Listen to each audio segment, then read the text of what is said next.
Having a drink or two can often be a part of holiday gatherings for work and at home, too. But for people who are kind of struggling with addictions, dealing with these situations, they can be daunting, they can be overwhelming. Melissa Forrest with the Hazelden Betty Ford Foundation joins us now with some advice. Thanks for being with us this mid-morning, Melissa.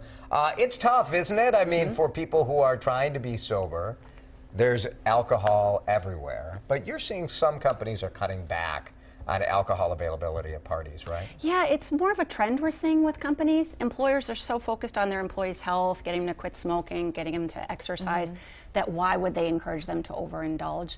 The office parties of old were open bar, people then tended to drink too much, and then that really allows for a bad behavior. Sure. Oh, yeah. And so employers are really focused on that. They want to focus on the food, the holiday treats, have some fun, and not let your employees really overindulge. Are they doing tickets, or what are they doing? Well, a lot of them are, and they're doing tickets, so it's not an open bar. Or something, and they're setting expectations for behavior, and they're obviously not letting them drink and drive on the way home. Sure, yeah, which is smart. I know that just at parties in general, even just having one or two, you know, with the ticket system, can still be so hard for someone who's recovering. What advice do you have for people who are going through this time of year while recovering? Yeah, it's a hard time, especially if you're newly sober.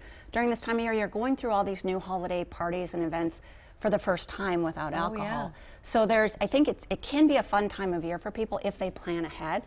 So if you use your support system, bring a sober friend, bring a support person.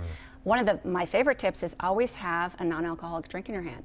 If you always have a Diet Coke, no one's going to offer you a glass of wine. Oh, that's so smart. And then also drive yourself so that if you're uncomfortable, you can leave. Sure. Give yourself permission that it's okay for you to leave if you're uncomfortable. That way you can still have partial fun and go to these events, but not stay. It can be a reality where, like you said, especially if you're newly sober, where you miss it. You miss, you know, obviously if you're addicted, you have this draw to have it, to want it.